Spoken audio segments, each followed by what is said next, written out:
You want us to stop? Sorry, we've only just begun warming up. The silence in the council chamber was shattered by the brash declaration from Captain John Bulldog Mason, the appointed representative of Earth. Across the vast, oval-shaped room filled with representatives of countless alien species, a wave of stunned murmurs rippled through the assembly. The request for ceasefire had come from the Galactic Council itself, the highest governing body in the known universe. They had not expected such a response. High Chancellor Zor of the Quasar Dominion, a being of luminescent energy and the current head of the council, flared brighter in irritation. His voice, transmitted through a universal translator, echoed with a resonant timbre that commanded attention. Captain Mason, we implore you to reconsider. The conflict has already reached unprecedented levels of destruction. We summoned this meeting to negotiate peace. Captain Mason leaned back in his chair, a rugged smirk playing on his lips. His casual demeanor was a stark contrast to the meticulous decorum of the council. Destruction? You've seen nothing yet. Earth only just united under one banner. This was the first time we've had a common enemy, and I gotta say, it's been quite the bonding experience. From the side, the Martian ambassador, a bipedal insectoid with a chitinous exoskeleton, clicked his mandibles anxiously. Humans, this war has cost trillions of lives. Entire systems are in ruin. Surely there must be a better way to channel your vigor. Mason's eyes narrowed, the smirk never leaving his face. Look, Ambassador, I appreciate the concern, but you don't get it. For centuries, humanity fought amongst themselves.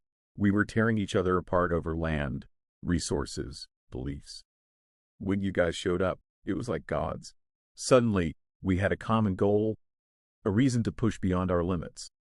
And let me tell you, there's nothing more dangerous than a species with something to prove. The council members shifted uneasily. The representative from the Verdant Collective, a gaseous life form contained within a floating sphere, pulsated with fluctuating colors. Captain Mason, we understand the historical context. However, the continuation of this conflict poses a threat to the stability of the entire galaxy. We must find a resolution. Mason chuckled, a sound that resonated with a mix of amusement and menace. Resolution? The only resolution we see is total victory. Our scientists are working around the clock, our factories are churning out war machines, and our soldiers are itching for battle. You want peace? Convince the Caxian Empire to surrender. A murmur of agreement and discontent spread through the council. The Caxians, a reptilian race with a penchant for conquest, had been the primary antagonist in the current galactic war. Their expansionist policies had led to the initial skirmishes that eventually embroiled the entire galaxy. High Chancellor Zor's luminescence dimmed slightly, a sign of contemplation. Captain Mason, the Korean delegation has expressed a willingness to negotiate.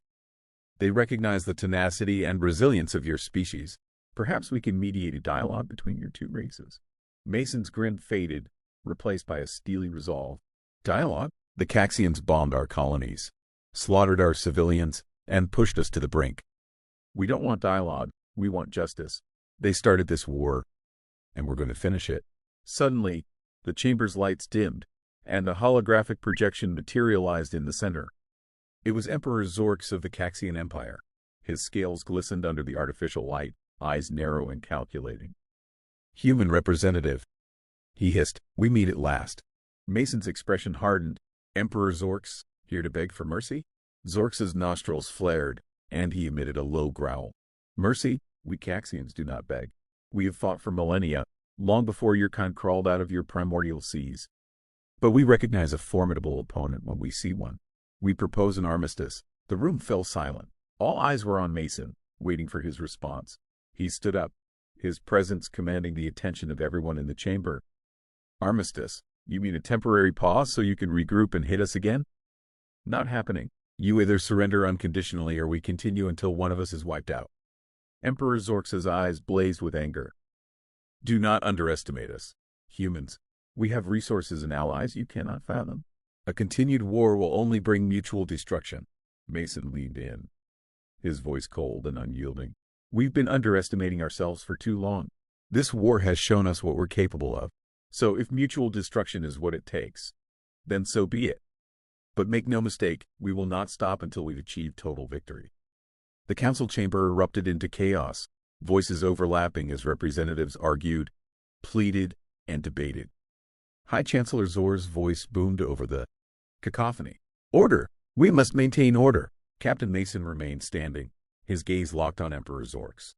Your move, Emperor. We can do this the easy way or the hard way. Zor's image flickered, his expression inscrutable. Very well, human. If it is war you seek, war you shall have.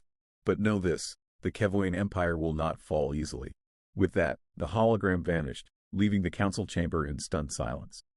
High Chancellor Zor turned to Mason, his glow dimmed to a somber hue. Captain Mason, you must understand the gravity of the situation. The galaxy cannot endure endless war. Mason nodded, his expression resolute.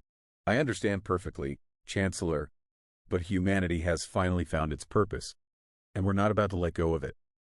As the council adjourned, the representatives filed out, leaving Mason standing alone in the vast chamber. He took a deep breath, the weight of the galaxy's expectations pressing down on him. But he felt no fear, no doubt, only the burning determination of a species that had found its calling in the crucible of war.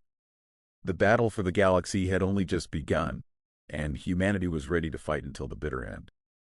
In the days following the heated council meeting, Captain Mason turned to the command ship of the human expeditionary fleet. The USS Resolute docked at the edge of a massive asteroid field in a strategic position. The Resolute served as the nerve center for humanity's war efforts. Mason's return was met with salutes and brisk reports from his officers, but his mind was already focused on the next steps. The war room aboard the Resolute was a hive of activity. Holographic displays projected the current state of the galaxy, highlighting conflict zones, fleet movements, and intelligence reports. Mason stood at the center, flanked by his key officers, Admiral Thomas Wright, a seasoned tactician, and General Marcus Hayes, commander of the ground forces. Admiral Wright, with his grizzled features and piercing eyes, tapped a control panel, zooming in on the Korean home system. Captain, we've identified a weakness in their defenses. Their main shipyards in the Eva Nebula are heavily fortified, but their supply lines are vulnerable. If we can disrupt their logistics, we can cripple their ability to build and repair their fleet. General Hayes nodded, his muscular frame seeming to embody the relentless strength of humanity's ground forces. Our troops are ready for a coordinated strike. Hit them hard, and they won't know what hit them. Mason studied the holographic display, his mind racing through the possibilities. We need to be swift and decisive. If we can cut off their supply lines, we'll force them into a defensive stance. But we also need to be prepared for their retaliation. They won't take this lying down. Admiral Wright pointed to a section of the hologram. Our intelligence suggests that the Caxian fleet is massing near the Drasen Belt. We could be looking at a significant engagement there. If we strike their supply lines, they might pull back to defend them, giving us an opening. Mason's eyes gleamed with determination. All right, we launch Operation Severance. Admiral, you coordinate the fleet movements. General, prepare your men for deployment. We strike at dawn. As the officers dispersed to carry out their orders, Mason took a moment to gaze out of the viewport at the vast expanse of space. Humanity had come a long way from its humble beginnings. Now, they were on the brink of reshaping the galaxy. There was no turning back. Hours later, the fleet was assembled and ready. The Resolute led a formation of battleships, cruisers, and support vessels, all poised for the attack.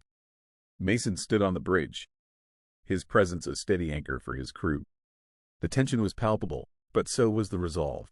All ships report ready, Captain, said Lieutenant Connor, the communications officer. We're green across the board. Mason nodded. Good. Set course for the Eva Nebula. Engage on my mark. The fleet surged forward, engines blazing as they streaked toward their target. The journey was tense but uneventful, a calm before the storm. As they approached the nebula, the ships went to battle stations, weapons primed and shields at full strength. Admiral Wright, take us into the nebula. Keep the formation tight. We don't want to get separated in there, Mason ordered. The fleet plunged into the swirling clouds of the Eva Nebula, their sensors struggling to pierce the dense gas and electromagnetic interference. But they pressed on, guided by intelligence reports and sheer determination. Suddenly, alarms blared across the Resolute's bridge. Incoming vessels, shouted Lieutenant Connor. Caxian ships, dead ahead. Mason's jaw tightened. All hands, battle stations. Engage the enemy. The nebula erupted into chaos as the two fleets clashed.